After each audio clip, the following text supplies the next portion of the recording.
রাজ্যপাল মেয়ের বয়সী একটা বোনকে শ্লীলতাহানি করেছে, সে থানায় গিয়ে অভিযোগ করেছে, আর পরের দিন রাজ্যপাল বাংলা ছেড়ে বেরিয়ে গেছে, পালিয়ে গেছে ল্যাজ গুটিয়ে।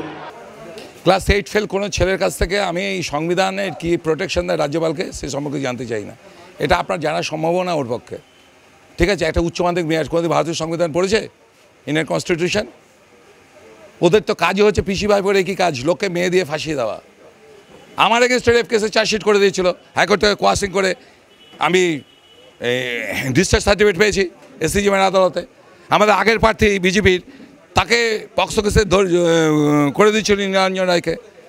আমাদের অন্তত গোটা 10 ছেলেকে গণধর্ষণের কেস দিয়েছে এবার 3টে থানাতে। তো এদের কী আছে? এ তো জানছি যে সে বলে না যে একদম মরণ দশা এসছে, ওদের মরণ দশা এসছে।